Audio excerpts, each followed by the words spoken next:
आदाब अर्ज है दोस्तों, मैं रूपाली हाजिर हूँ आपके पसंदीदा शो अक्सर रसोई में। दोस्तों, गालिब ने क्या खूब कहा था, तंगदस्ती ना हो अगर गालिब, तंदुरुस्ती हज़ार नेमत है। तो दोस्तों, अच्छी तंदुरुस्त ज़िंदगी के लिए ज़रूरी है कि आप होलसम और बैलेंस्ड मील खाएं। इसीलिए हमारी अक्सर रसोई में अक्सर ये कोशिश रहती है कि हम आपको ऐसी रेसिपी सिखाएं जो ना सिर्फ लजीज हो बल्कि खाने में भी काफ़ी हेल्दी हों।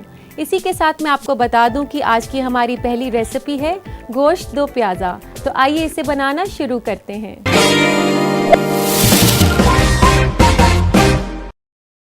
तो दोस्तों, गोश्त दो प्याज़ा बनाने के लिए सबसे पहले हमें घी गरम करना होगा।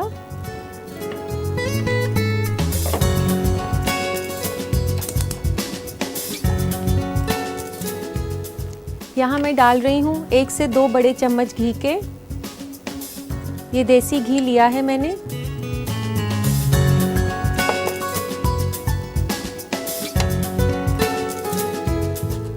दोस्तों, मैं आपको बता दूं कि जो मटन है वो आप कोशिश करके घी में ही बनाएं, उसकी खुशबू ज़्यादा बेहतर आती है।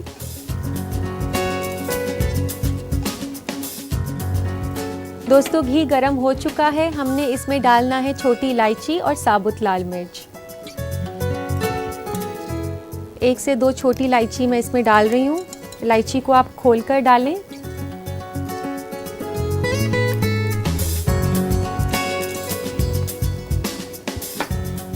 इसी के साथ लेंगे हम साबुत लाल मिर्च, 2 से 3। इसको आप ऐसे खोलकर डालें और इसे तब तक हिलाएं जब तक कि इसकी इलायची की खुशबू आनी ना शुरू हो जाए। और अब हमने इसमें डालना है प्याज।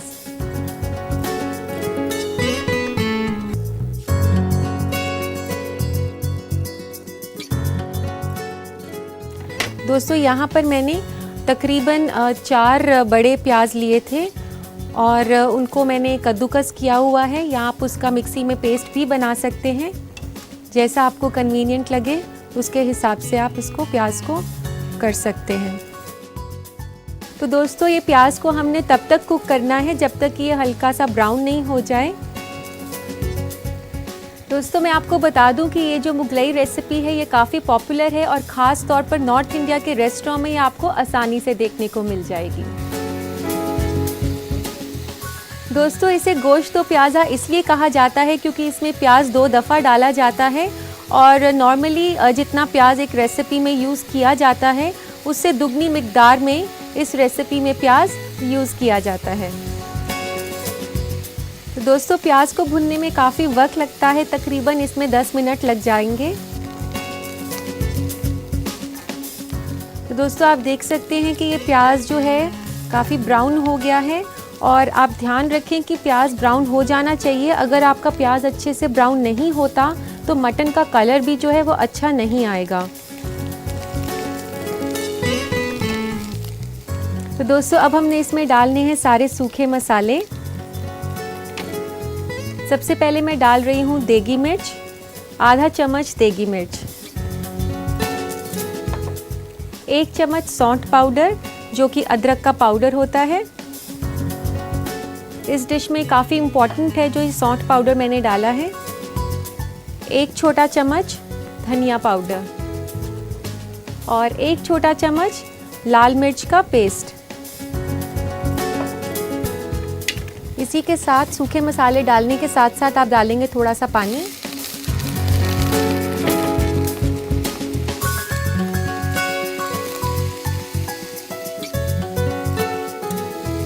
और फिर इसके बाद इसको अच्छे से हिला दें। तो दोस्तों, अब हमने इसमें डालने हैं मटन के पीसेस। यहाँ मैंने आधा किलो मटन के पीसेस लिए हैं, ये तकरीबन आधा किलो हैं।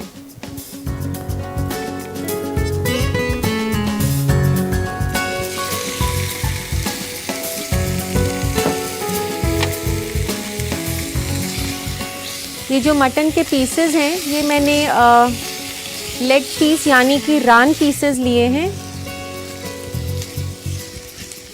और इसको अब आपने अच्छे से भुनना है।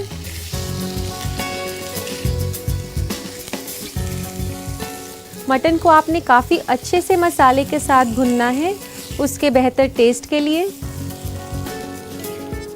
इसको तकरीबन 8 से 10 मिनट तक आपने भुनना है मसाले के साथ। दोस्तों, कहा जाता है कि इस रेसिपी का इजाद किया था मुल्ला दो प्याज़ा ने, जो कि अकबर के दरबार के मशहूर बावर्ची थे और वो उनके नवरत्नों में से भी एक थे। उनकी खासियत ये थी कि वे ऐसी डिशेस बनाते थे जिसमें 2 प्याज इस्तेमाल किए गए हों। तो दोस्तों, आप देख सकते हैं कि मटन काफ़ी अच्छे से मिक्स हो गया है मसालों के साथ और अब हमने इसमें डालना है दही। दही डालने से पहले थोड़ा सा फेंट लें। दोस्तों, मैं आपको बता दूं कि इस रेसिपी में टमाटर का इस्तेमाल नहीं किया जाएगा। इसमें जो खट्टापन है वो दही से आएगा।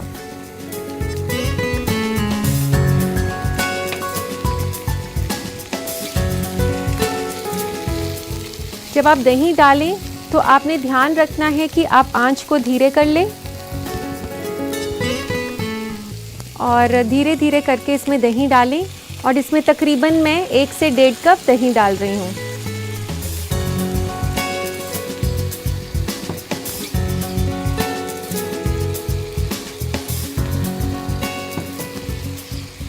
और इसको तब तक पकाना है जब तक कि दही सूख ना जाए। दोस्तों, दही आप जब भी किसी रेसिपी में डालें तो ध्यान रखें कि आप धीमी आंच करके ही डालें। तेज़ आंच पर दही फट जाता है। वैसे तो हर घर में प्याज इस्तेमाल किए जाते हैं, लेकिन मैं आपको बता दूं कि प्याज में कुदरती तौर पर ऐसे विटामिन होते हैं जो आपकी आंखों की रोशनी में इजाफा करते हैं और आपके ब्लड प्रेशर को भी कंट्रोल में रखते हैं। इसका पानी सुखाने में तकरीबन 15 मिनट लग जाएंगे। तब तक के लिए हम इसे ढक देते हैं।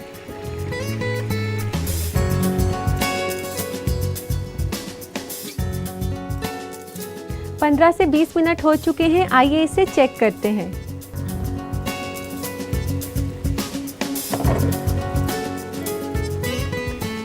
दोस्तों, आप देख सकते हैं कि मसाला कितना अच्छे से थिक हो गया है और मटन पीसेस के ऊपर अच्छे से कोटिंग भी हो गई है मसाले की।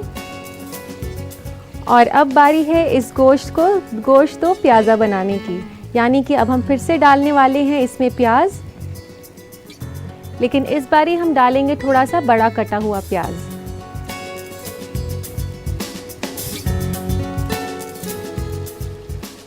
यहाँ तकरीबन 2 से 3 प्याज मैंने लिए हैं, उनको काफ़ी बड़े टुकड़ों में काटा है।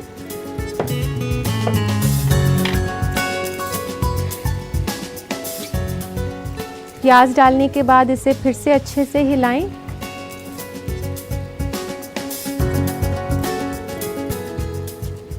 और अब इसमें डालना है खूब सारा धनिया, 1 से 2 बड़े चम्मच धनिया पत्ता के।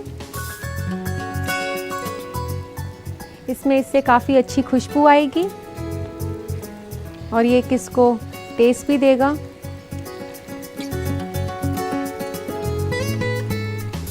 ये जो हमने दूसरी दफ़ा प्याज डाला है, इसको थोड़ा सा पकाना है हमने।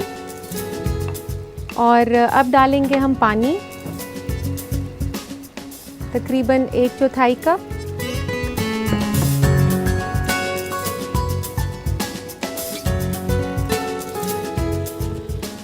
और अब वापस से इसको 10 मिनट के लिए ढक देना है।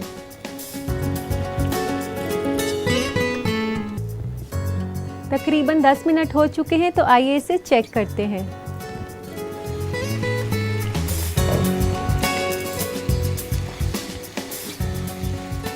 तो जो हमने प्याज दूसरी दफ़ा डाले थे वह भी पक चुके हैं, लेकिन आप ध्यान रखें कि इसे ज़्यादा नहीं पकाना, ये थोड़े से क्रंची लगने चाहिए। और इस दौरान मटन भी जो है वो पक चुका है, लेकिन किसी वजह से अगर आपको ऐसा लगता है कि मटन नहीं पका है या आप थोड़ी जल्दी में हैं, तो आप इसे प्रेशर कुक भी कर सकते हैं। और अब ये पक चुका है, इसे बंद कर देते हैं। तो अब इसे सर्व करते हैं।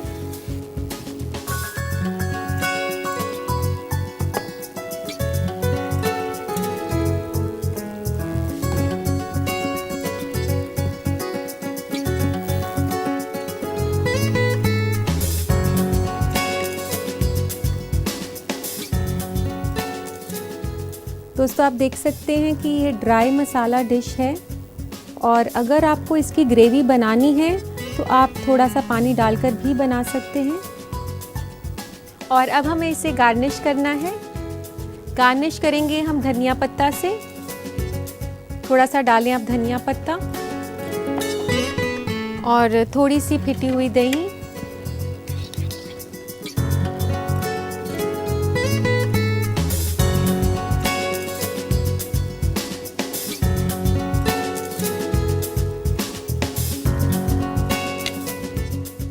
तो लीजिए जनाब, तैयार है लजीज गोश्त दो प्याज़ा।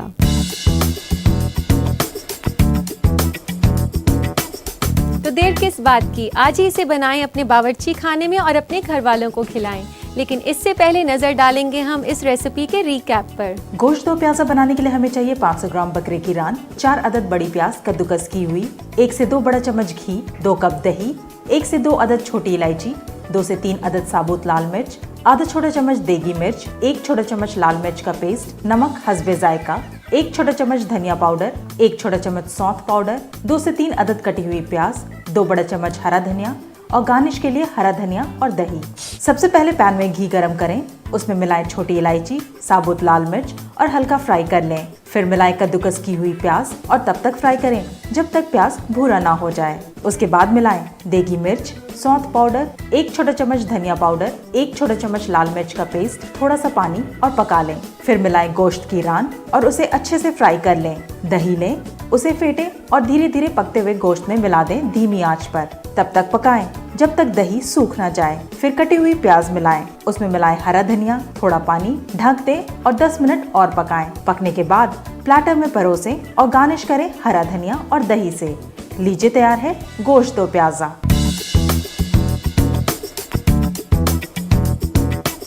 उम्मीद है दोस्तों आपने इस रेसिपी को अच्छे से नोट कर लिया होगा। इसी के साथ वक्त हो गया एक छोटे से ब्रेक का। ब्रेक के बाद अभी बहुत कुछ बाकी है, कहीं मत जाइएगा, देखते रहिए अक्सर रसोई।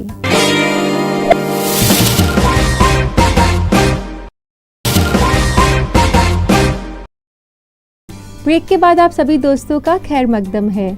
दोस्तों खाने पीने से मुतालिक क्या ट्रेंड्स चल रहे हैं ये हम आपको दिखाते हैं अपने फूड ट्रेंड्स के सेगमेंट में, तो जरा गौर फरमाएं। आज फूड ट्रेंड में हम आपको ऐसे सेहतमंद खानों से रूबरू कराएंगे जो कि आपके आंखों की नजर को बढ़ाने में मदद करेगा। सैल्मन जो एक तरह की मछली होती है, इसे आप अपने डाइट में शामिल करें। इसमें omega 3 fatty acid, vitamin A और विटामिन डी बहुत ज्यादा मिकदार में होता है जो कि नजर को तेज करता है। इसलिए आप चाहें तो सैल्मन को कम से कम 2 से 3 बार हफ्ते में अपनी डाइट में जरूर शामिल करें। आप आंखों की नजर को बढ़ाने के लिए उबले हुए अंडे को अपने डाइट में ले सकते हैं। अंडे की जर्दी यानी कि योक में बहुत से ऐसे जरूरी न्यूट्रिएंट्स होते हैं जो आपको हेल्दी बनाएगा। इसके अलावा इसमें लुटेन, विटामिन बी और जिंक होता है जो कि आंखों को तंदुरुस्त बनाने के लिए बुनियादी जरूरत है। डार्क चॉकलेट खाने से भी आंखों की नजर में इजाफा होता है क्योंकि डार्क चॉकलेट में फ्लेवोनॉइड्स मौजूद होता है जो कि आंखों के ब्लड वेसल को महफूज रखता है। लेकिन ये खास ध्यान रखें कि डार्क चॉकलेट बिल्कुल खालिस होना चाहिए, तभी इसका नतीजा अच्छा मिलेगा। लहसुन अपने डाइट में ज्यादा से ज्यादा शामिल करें क्योंकि आंखों की नजर को बढ़ाने में लहसुन बहुत ही अहम किरदार निभाता है। इसमें सल्फर होता है जो आंखों के लेंस को मजबूत और लचीला बनाता है और लहसुन जायका बढ़ाने के साथ साथ आपको तंदुरुस्त भी रखता है। तो दोस्तों ये तो था फूड ट्रेंड्स। अब वक्त हो गया है कि आपके खतों को शामिल किया जाए, तो लेते हैं आज का पहला खत। पहला खत है ममता का झारखंड से। वो पूछती हैं कि जब भी वह रोटी बनाती हैं तो थोड़ी देर में रबर की तरह या सख्त हो जाती हैं, कोई तरीका बताएं नरम रोटियां बनाने का। ममता जब भी रोटी बनाएं तो ये ज़रूर याद रखें कि आटा अच्छे से गूंथा होना चाहिए। अच्छे से आटा आपका गूंथा हुआ होगा तो रोटियां काफ़ी नरम बनेंगी। इसी के साथ साथ मैं आपको और टिप्स भी बताना चाहूँगी, जैसे कि जब भी आप रोटी के लिए आटा गूनें तो उसमें थोड़ा सा नमक डाल सकती हैं और उसके लिए थोड़ा गर्म पानी इस्तेमाल कर सकती हैं। और इसके साथ साथ आप जब भी आटा गूनें तो कोशिश कर सकती हैं आप बटर मिल्क या आप पनीर का पानी भी यूज़ कर सकती हैं। दूसरा खत है नादिया का बंगाल से, जो जानना चाहती हैं कि कटहल काटते वक्त उन्हें ये परेशानी होती है कि हाथ चिपचिपा हो जाता है, कोई उपाय बताएं। नादिया, आप जब भी कटहल काटें तो आप ये ध्यान रखें आप जो भी चाकू इस्तेमाल कर रही हैं कटहल काटने के लिए उस पर अच्छे से तेल लगा दें। इसके साथ साथ आप अपने हाथों पर भी अच्छे से तेल लगा सकती हैं। ऐसा करने से कटहल से आपका हाथ चिपचिपा नहीं होगा। उम्मीद करती हूँ ये टिप आपके ज़रूर काम आएगा। तो दोस्तों, ये थे आपके खत। इसी के साथ वक्त हो चला है एक छोटे से ब्रेक का, लेकिन कहीं मत जाइएगा, एक और रेसिपी बनाना बाकी है। देखते रहिए अक्सर रसोई।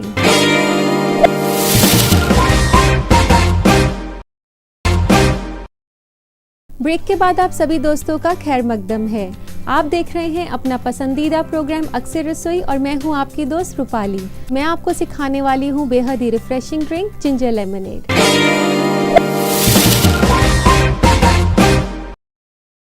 तो दोस्तों, आइए बनाना शुरू करते हैं जिंजर लेमनेड। सबसे पहले हम डालेंगे एक पैन में 2 कप पानी।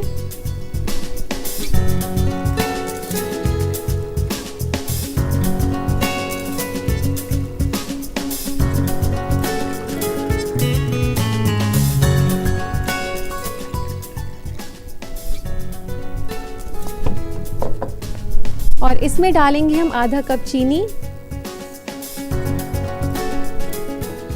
इसी के साथ डालेंगे हम अदरक। यहाँ मैं डाल रही हूँ 2 छोटे चम्मच अदरक के। अदरक को मैंने थोड़ा सा घिसा हुआ है।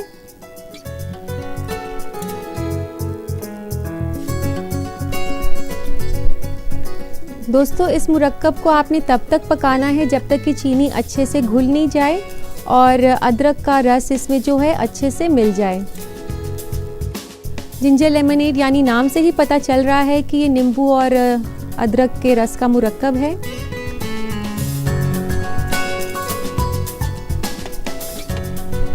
इसको तकरीबन 5 मिनट लगेंगे। तो इसी बीच नाजरीन, मैं आपको बता देती हूँ अदरक के फ़ायदे क्या हैं।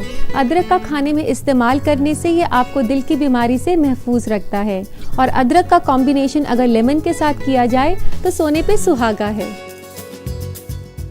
तो दोस्तों, आप देख सकते हैं कि चीनी अच्छे से घुल गई है और अब हम गैस बंद कर देते हैं और अब इस मिक्सचर को छानकर हमने ठंडा करना है।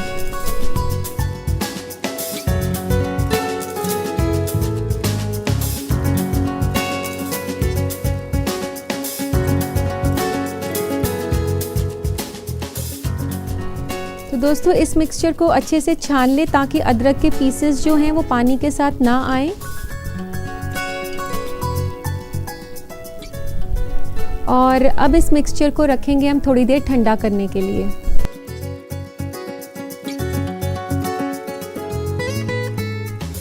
दोस्तों, ये अदरक और चीनी का मुरक्कब ठंडा हो चुका है, तो आइए इसे मिक्स करते हैं नींबू के रस के साथ। यहाँ मैं ले रही हूँ 2 नींबू का रस, जिसमें तकरीबन 4 से 5 बड़े चम्मच रस है।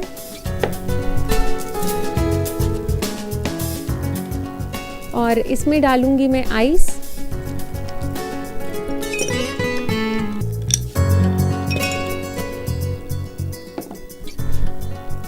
आइस डालने के बाद हम इसमें ये मुरक्कब डाल देते हैं जो कि हमने अभी पकाया था गैस पर।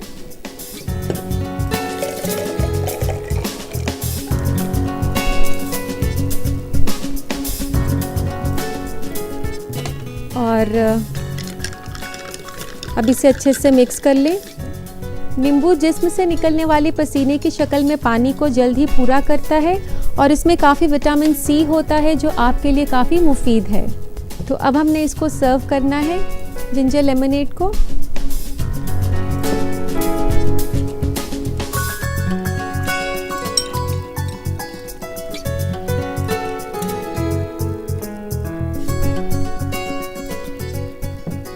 इस ग्लास को गार्निश करेंगे आप लेमन स्लाइस के साथ।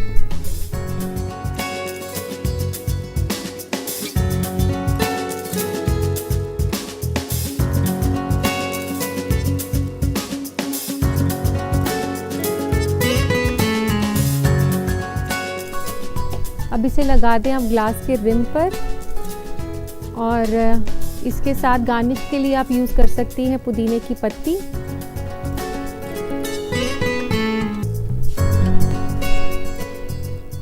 तो लीजिए दोस्तों, तैयार है रिफ्रेशिंग और हेल्दी जिंजर लेमनेड। आप इस रिफ्रेशिंग ड्रिंक को ज़रूर ट्राई करें, लेकिन इसके लिए ज़रूरी है कि आप पहले इस रेसिपी का रिकैप देखें। जिंजर लेमनेड बनाने के लिए हमें चाहिए 2 छोटे चम्मच अदरक, आधा कप चीनी, 2 कप पानी, 2 अदद नींबू का रस, 3 कप ठंडा पानी, बर्फ और नींबू के स्लाइसेस और पुदीना के पत्ते गार्निश के लिए। सबसे पहले पानी गर्म करें, उसमें चीनी और अदरक मिला लें। इस सिरप को छान लें और ठंडा होने के लिए अलग रख दें। एक जग लें, उसमें डालें नींबू का रस, बर्फ और तैयार किया हुआ सिरप। सर्व करें एक ग्लास में और गार्निश करें नींबू के स्लाइस और पुदीना के पत्ते से। लीजिए तैयार है जिंजर लेमनेड। उम्मीद करती हूँ दोस्तों आपने इसे बनाने का तरीका अच्छे से नोट कर लिया होगा। आज के लिए बस इतना ही। आपसे फिर मुलाकात होगी एक नए एपिसोड में कुछ और नई रेसिपीज़ के साथ। लेकिन तब तक आप मेरी बताई गई रेसिपीज़ को ज़रूर ट्राई करें और अपने डाइनिंग एक्सपीरियंस को लाजवाब बनाएं। फिर मुलाकात होगी। अल्लाह हाफिज़।